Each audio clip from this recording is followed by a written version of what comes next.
새벽 예배를 하나님께 드리도록 하겠습니다. 다 같이 사도신경으로 신앙 고백을 드립니다.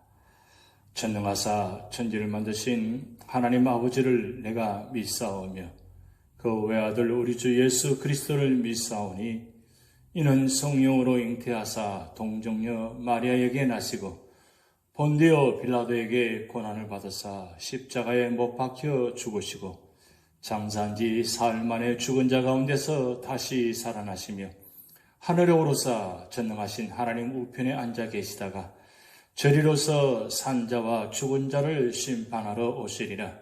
성령을 믿사오며 거룩한 공회와 성도가 서로 교통하는 것과 죄를 사하여 주시는 것과 몸이 다시 사는 것과 영원히 사는 것을 믿사옵나이다. 아멘. 찬송가 384장 나의 갈 길 다 가도록 예수 인도하시니 함께 찬양 드리시겠습니다.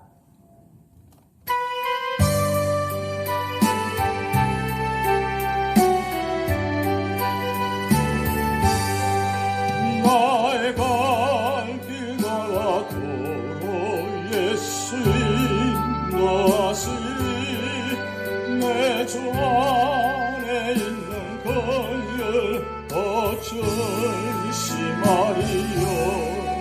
믿음으로 사는 자는 하늘 위로 받겠네.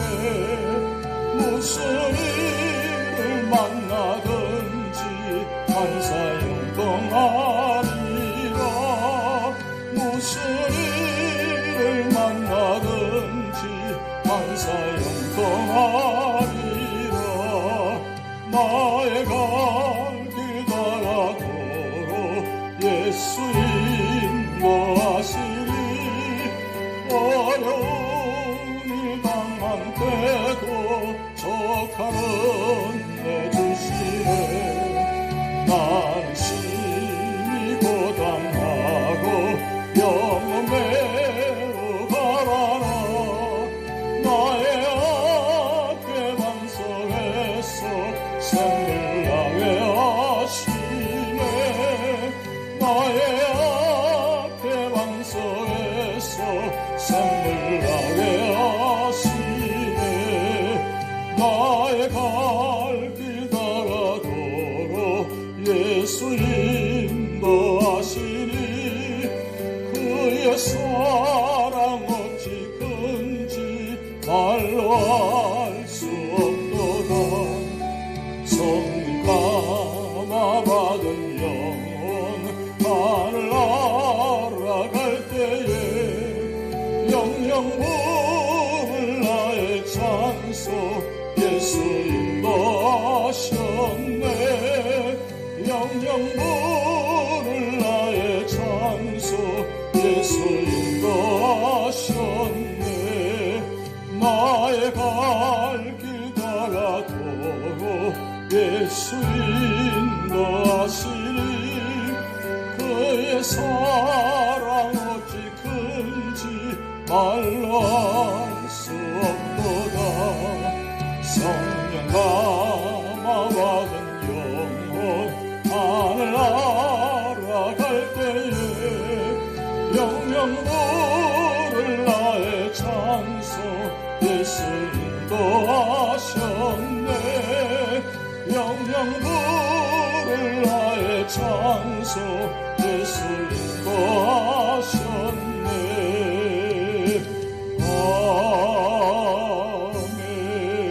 아멘. 오늘 우리에게 주신 하나님 말씀은 창세기 13장 1절에서 18절 말씀입니다.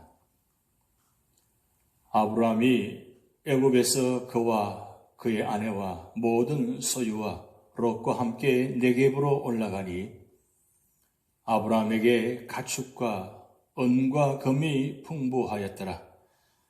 그가 네겝에서부터 길을 떠나 베델에 이르며 베델과 아이 사이 고천에 장막 쳤던 곳에 이르니 그가 처음으로 제단을 쌓은 곳이라. 그가 거기서 여호와의 이름을 불렀더라.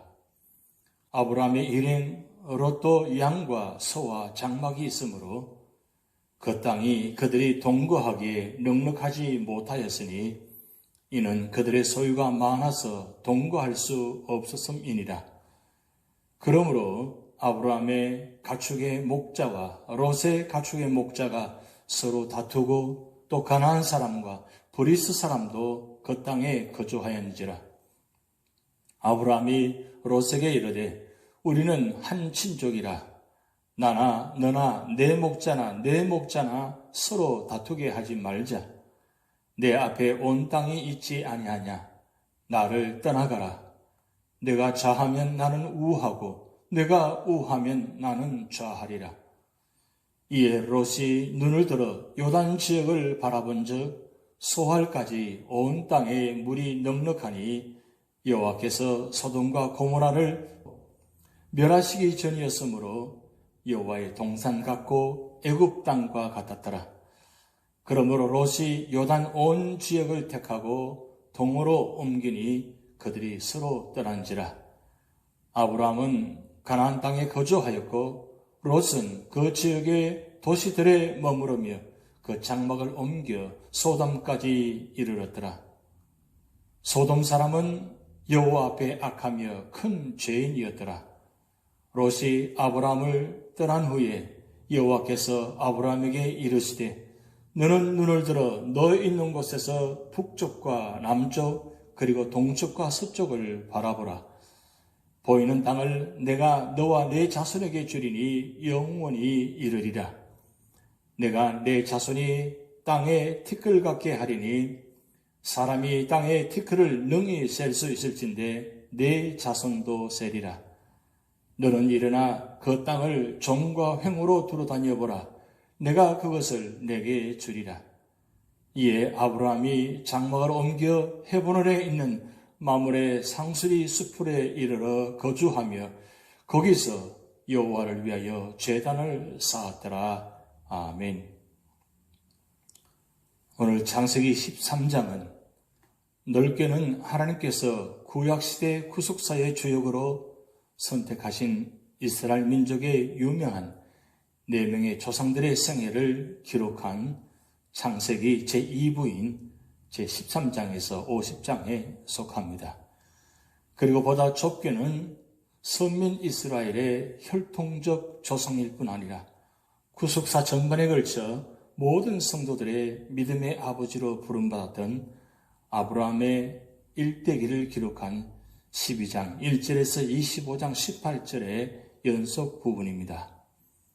이런 전체적인 문맥하에서 13장은 아브라함이 본토였던 갈대아 우른을 따라 하나님께서 주시고자 약속했던 가나안에 도착했으나 인간적인 실수를 저질렀던 사건이 기록된 12장에 이어 하나님께서 선물로 주신 가나안에 다시 올라와 정착하게 되는 과정을 밝히고 있습니다.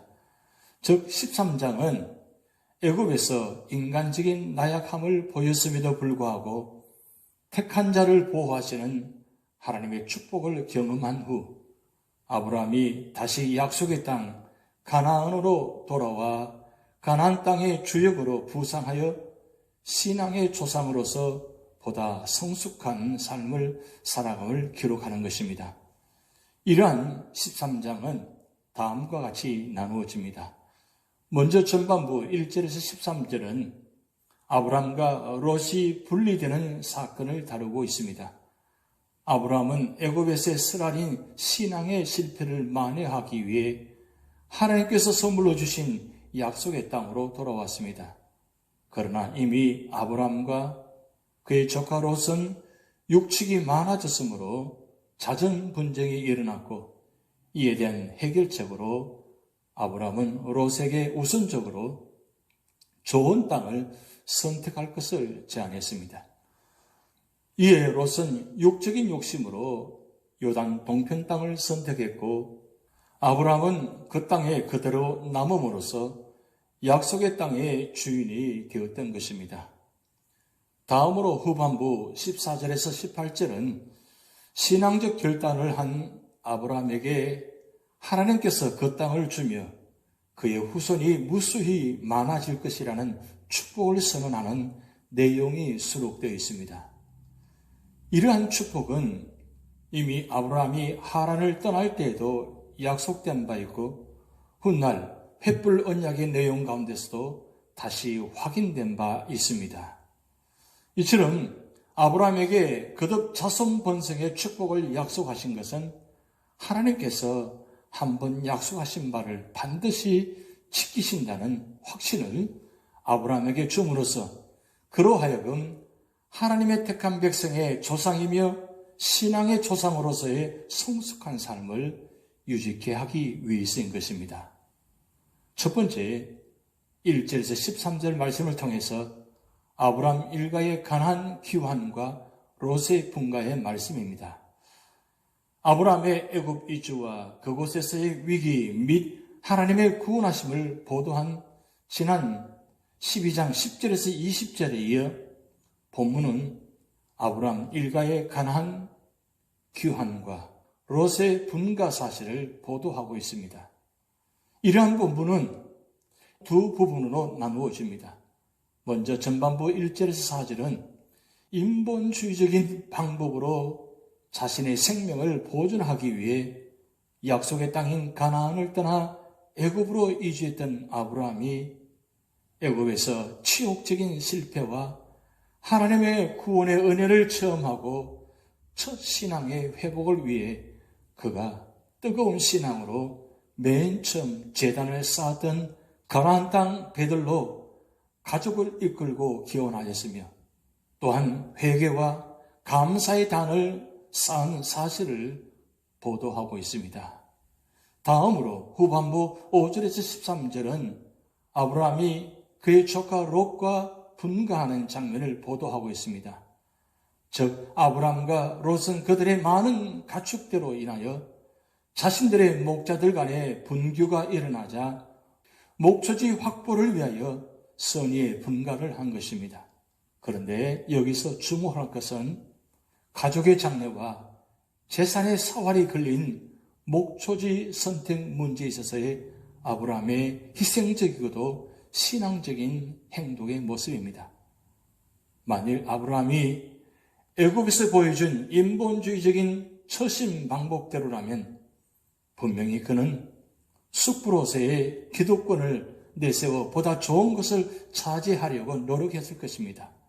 하지만 베델에서 신앙을 회복한 아브라함은 조카 롯에게 모든 것을 양보하는 훌륭한 신앙인의 모습을 보여주었습니다.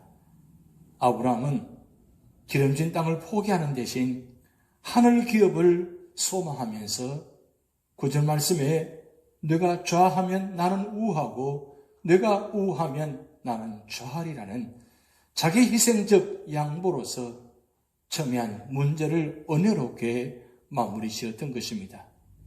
그 결과 아브라함에게는 하나님의 위로와 가나안 땅에 대한 약속이 주어진 반면 세상적 안목을 쫓아 요단 들을 선택하는 롯은 결국 숱한 비극적 사건을 맞고 말았습니다. 한편 이상의 본문을 통해서 우리는 인생에서 실패를 경험할 때 무엇보다도 먼저 회개하고 하나님께로 돌이켜야 한다는 것입니다. 또한 하나님은 당신의 나라를 소망하며 이 세상 것들을 포기하는 자들에게 더 큰 은혜와 축복을 베푸신다는 것입니다. 그리고 성도는 형제와 이웃을 위하여 자기 희생적인 삶을 살아야 한다는 말씀을 교훈하고 있는 것입니다. 두 번째로는 14절에서 18절 말씀을 통해서 아브라함을 향한 하나님의 약속을 말씀하고 있습니다. 아브라함 일가의 애굽으로부터의 가나안 귀환과 롯의 분가를 보도한 1절에서 13절에 이어 본문은 오직 하나님만 의뢰하는 신앙으로 좋은 거주지를 조카 롯에게 양보한 아브라함을 하나님께서 놀라운 약속을 통해 위로하시는 장면입니다. 여기서 하나님께서 아브라함에게 주신 약속은 두 가지입니다. 첫째는 가나안 땅을 아브라함과 그의 자손에게 영원토록 기업으로 주시겠다는 것입니다. 둘째는 아브라함의 자손을 땅에 티끌과 같이 셀 수 없을 정도로 무수히 많게 하시겠다는 것입니다. 이러한 두 가지 약속은 이미 하나님께서 아브라함을 부르실 때에 따른 의미가 있습니다. 하나님은 아브라함에게 거대한 비전을 제시했습니다. 이 비전은 아브라함이 롯에게 먼저 땅을 선택하게 한 후 아브라함 혼자 남게 되었을 때 주어졌습니다. 아마도 그는 조카 롯과 헤어진 후 마음이 허전함으로 가득 찼을 것입니다. 그러나 그때 하나님께서 아브라함에게 말씀하심으로 아브라함은 다시 새 힘을 얻었습니다. 이제 본문을 통해서 이 비전의 문제를 살펴보겠습니다. 첫 번째로는 비전은 하나님이 주시는 것입니다. 본문 말씀에서 명백히 드러나는 것은 비전의 근원이 하나님이라는 것입니다. 눈을 들어 바라보라는 분명한 말씀에 근거해서 비전이 주어졌습니다. 인간의 욕망에서 비롯된 야망과는 달리 비전은 하나님 백성에게 주어지는 것입니다. 꿈이 없는 백성은 망한다고 했습니다. 주어졌던 것으로 여기서는 그것을 확정한다. 하나님은 당신의 백성에게 비전을 심으시고 그 비전을 이루시는 것입니다. 두 번째로는 비전은 하나님이 성취하는 것입니다. 하나님께서 당신의 백성에게 주신 비전은 반드시 성취된다는 사실이 17절에 명백히 보여지고 있습니다. 내가 그것을 내게 주리라고 하신 하나님의 약속을 보시기 바랍니다. 그리고 실제로 이 약속은 모세에게서 정치적으로 성취되고 예수 그리스도에게서 영적으로 실제적으로 성취된 것입니다. 우리가 이 사실을 생각할 때 하나님이 나에게 주신 비전이 무엇인가를 생각해야 하는 것입니다. 그러기 위해 우리는 먼저 하나님의 말씀에 민감하게 반응하고 또한 순종하기를 힘써야 하는 것입니다. 사랑하는 성도 여러분, 오늘날 우리에게 주어진 비전은 무엇입니까? 온 세상이 우리 눈앞에 있습니다. 하나님께서 바로 이 세상을 향해 우리의 눈을 들어 바라보라고 하십니다. 우리는 과연 이 비전을 품은 자입니까? 우리 각자의 삶의 처소에서 이 비전을 위해 애쓰고 있습니까?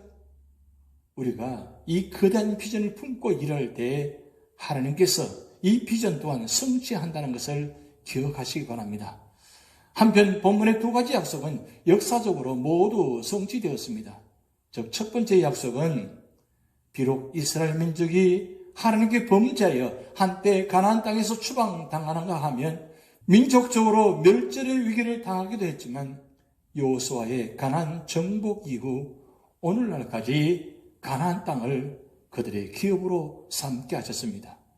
그리고 두 번째 약속은 이스라엘 민족의 창대와 영적 이스라엘 자손 곧 신약 교회를 통해서 성취되었습니다.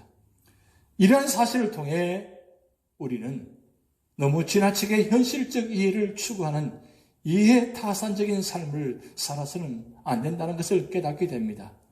실로 하나님의 영광과 이웃 및 형제와의 화평을 위해 아브라함처럼 희생과 양보의 삶을 살 때에 세상에 주지 못하는 하늘 기쁨과 축복을 받아 누리게 됨을 우리는 기억하시기 바랍니다. 오늘날 우리 삶의 자리마다 아브라함처럼 양보와 그리고 하나님의 말씀을 바라보면서 하나님 뜻을 이루는 자리, 그리고 언제나 남을 배려하며 세우는 그 자리가 바로 축복받는 비결이라는 것을 다시 한번 깨닫게 되면서 오늘도 우리 모든 삶의 자리가 주님께서 축복하시는 그런 역사가 나타날 줄 믿습니다. 기도하시겠습니다. 하나님 아버지, 우리 모두가 다 아브라함처럼 그 아름다운 마음을 갖고 서로 배려하며 양보하며 세워줄 때 그것이 진정 하나님 뜻이 이루어진다는 것을 다시 한번 깨닫게 되며 오늘도 우리 삶의 자리가 그런 축복의 자리가 되게 하여 주시옵소서. 감사드리며 예수님의 이름으로 축복하며 기도하옵나이다. 아멘. 다 같이 주기도를 하시겠습니다. 하늘에 계신 우리 아버지여, 이름이 거룩히 여김을 받으시오며 나라에 임하옵시며 뜻이 하늘에서 이룬 것 같이 땅에서도 이루어지이다. 오늘날 우리에게 일용할 양식을 주옵시고 우리가 우리에게 죄진 자를 사하여 준 것 같이 우리 죄를 사하여 주옵시고 우리를 시험에 들게 하지 마옵시고 다만 악에서 구하옵소서. 대개 나라와 권세와 영광이 아버지께 영원히 있사옵나이다. 아멘.